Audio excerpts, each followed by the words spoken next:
Welcome to जोहार जी हिंदी। नमस्कार, मैं हूं एसपी सोरेन। आपसे गुजारिश है कि लाइक शेयर कमेंट करें, सब्सक्राइब करके बेल आइकन को दबा दें और हमसे यानी कि जोहार जी हिंदी से जुड़ जाएं। इस एपिसोड का विषय ओडिशा सीएम नवीन के पीएस व्यक्तिगत सचिव आईएएस पांडियन के वीआरएस त्यागपत्र है। साथियों, 23 अक्टूबर 2023 को ओडिशा सीएम नवीन पटनायक के व्यक्तिगत सचिव वीके पांडियन आईएएस ने वीआरएस इस्तीफा दे दिए। यह शख्स नवीन का अति खास थे। समझें कि बिना जिम्मेदारी के नवीन के नाम से पूरे उड़ीसा प्रशासन संभाल रहे थे और साथ में बीजेडी उड़ीसा को भी चला रहे थे। इसके लिए विरोधियों का आलोचना भी होता था। विरोधी उनके नौकरी छोड़कर राजनीति में आने को ललकारते थे। सॉरी।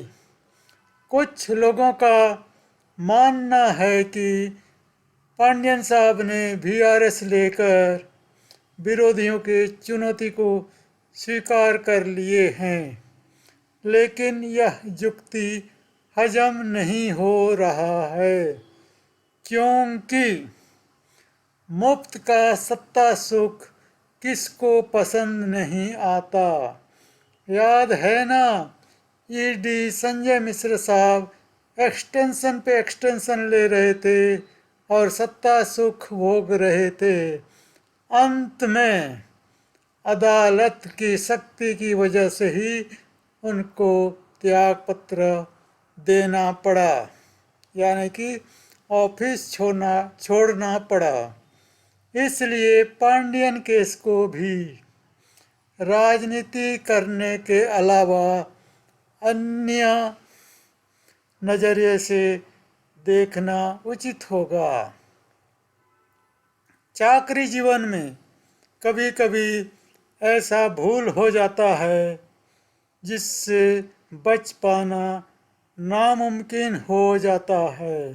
जब तक उस शख्स का आका मजबूत हो तब तक ही बच पाएगा। आका कमज़ोर होते ही उस शख्स के ऊपर पहाड़ टूट पड़ता है। ऐसे केस में इंक्वायरी शुरू होने से पहले ही वह शख्स रिजाइन करके अन्यत्र चला जाता है। समय रहते रिजाइन या वीआरएस हो जाने पर गुड कैरेक्टर सर्टिफिकेट मिल जाता है। आर्थिक नुकसान भी नहीं होता है और जिससे दूसरी जगह नौकरी करने में सहूलियत हो जाता है। पांडियन केस में भी विश्लेषण इसी नज़रिए से करना चाहिए। हमने अपने चाकरी जीवन में ऐसा बहुत केस देखे हैं जहाँ पर लोग समय रहते रिजाइन करके अन्यत्र नौकरी करने चले गए। साथियों, वर्तमान के राजनीतिक परिदृश्य में यूपी, राजस्थान, गुजरात, मध्य प्रदेश के सभी लोकसभा आसन यानी कि 160 में से 160 जीतने पर भी मोदी जी अगले पीएम नहीं बन सकते हैं। इसी परिस्थिति का असर ओडिशा राजनीति में भी पड़ने वाला है, क्योंकि मोदी को 10 में से 8 अंक देकर नवीन और मोदी एक नाव में सवार हो गए हैं, डूबेंगे तो एक साथ, यही युक्ति है।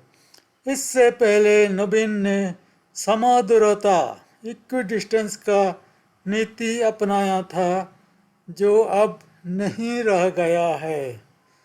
जौहर जी के आकलन के मुताबिक माने तो बीजेडी 2024 में 50 एमएलए का आंकड़ा नहीं छू पाएगा। इस तरह न तो मोदी न ही नवीन सत्ता में रह पाएंगे। इसका अंदाजा पांडियन साहब को भी हो गया होगा। यानी कि जिन आका के सहारे सत्ता सुख भोग रहे थे, उनके बुरे दिन आने वाले हैं, और साथ में पांडियन जी का भी। याद कीजिए, बीजेपी के अमित शाह से पांडियन जी के अकेला में भुवनेश्वर के एक होटल में गुफ्तगू हुआ था। हो सकता है उधर से भी उनको कुछ भरोसा ना मिला हो, इसलिए सत्ता बदल जाए, इंक्वायरी शुरू हो जाए, उससे पहले ही समय रहते पांडियन साहब ने बीआरएस ले लेना बेहतर समझा। देखिए, हाल के वर्षों में उड़ीसा का प्रशासन बहुत नीचे गिर गया है। केंद्र सरकार के सीएजी तक आर्थिक घोटाले का मामला उजागर किया हुआ है। हाल के अभियोग संग्रह और उससे जुड़े हेलीकॉप्टर दुरुपयोग मामले में विपक्ष की ओर से कोड ऑफ कंडक्ट वायलेशन का कंप्लेन केंद्र सरकार को दिया गया था, और उसी के तहत केंद्र सरकार के डीओपीटी से उड़ीसा सरकार को चिट्ठी आया हुआ है। इस चिट्ठी का लिखित रूप से कोई उत्तर देना संभव नहीं है। सिर्फ और सिर्फ चिट्ठी को ठंडे बस्ते में डाला जा सकता है, लेकिन आका का दिन जाने वाला है। जौहर जी का मानना है यही वो कारण है जिससे मजबूर पांडियन साहिब बीआरएस ले लिए। कुछ और भी घोटाला उनके खाते में हो सकते हैं। याद कीजिए, संवाद अखबार के मालिक के यहाँ ईओडब्ल्यू के छापे पड़े थे और मजबूर होकर सौम्य रंजन पटनायक भी इस्तीफा दे दिए थे। पांडियन मामला भी मजबूरी है। उनके आगे का कार्यकलाप से इस युक्ति की पुष्टि हो जाएगा। जो भी हो, जाने अनजाने सौम्या पटनायक के प्रति अन्याय का बदला पांडियन साहब के बीआरएस लेने से हो गया है, यानी कि प्लस माइनस कैंसिल।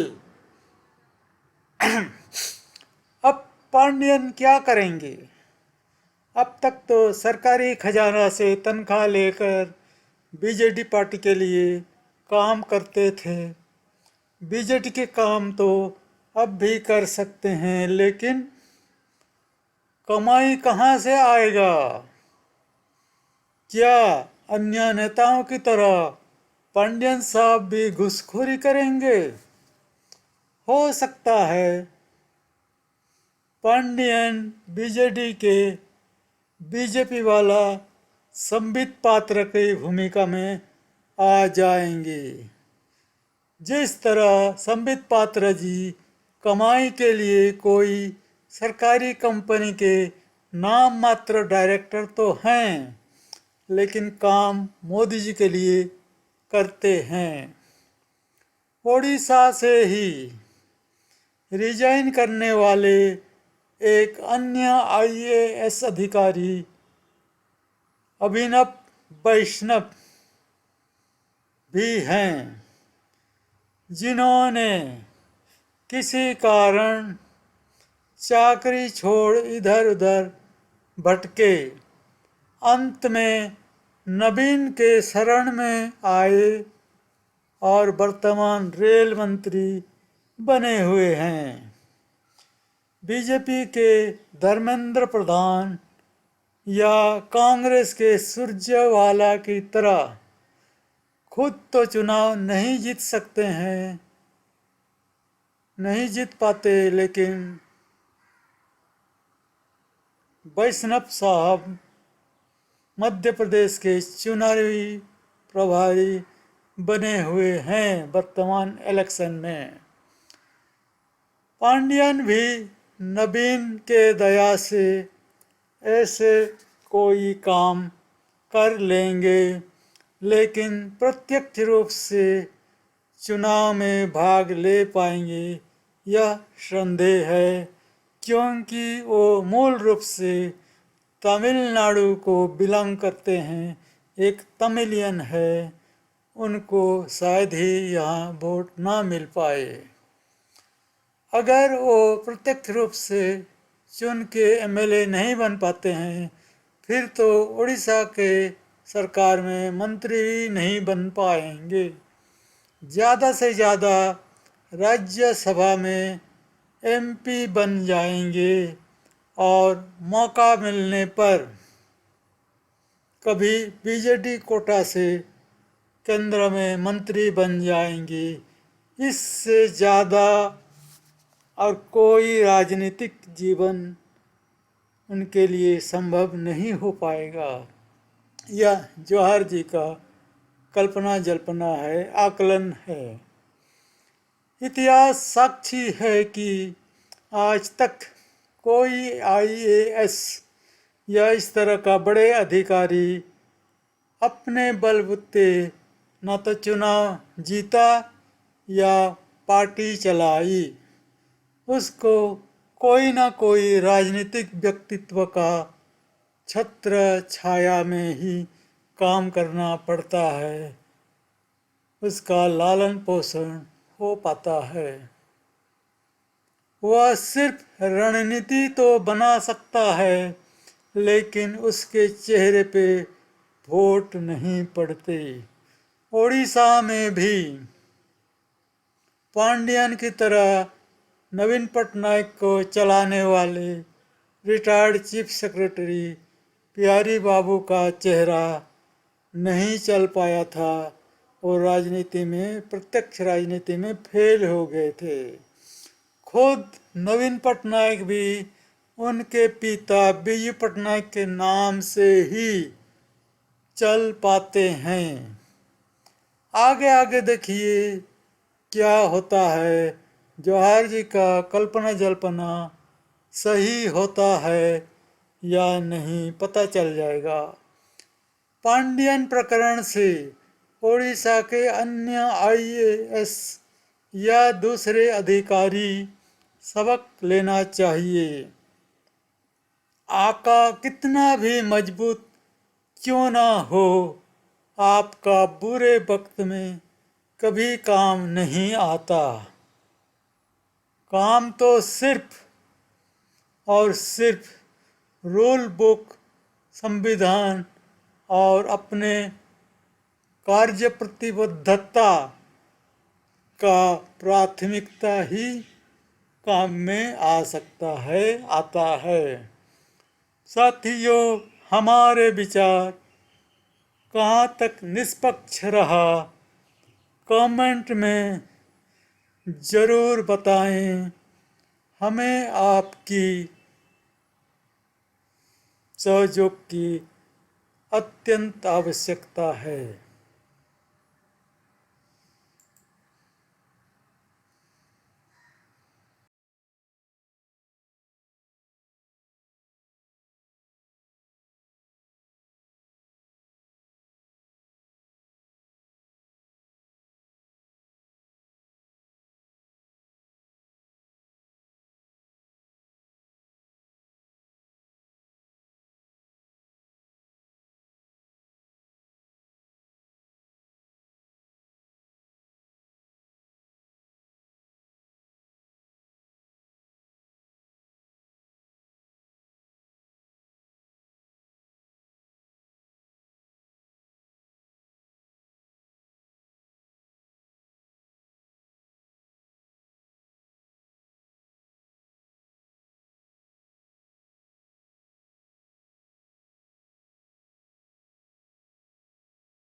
साथियों, जोहार जी के विचारों से आप सहमत या असहमत कमेंट सेक्शन में ज़रूर लिखें और जोहार जी परिवार से जुड़ जाएं।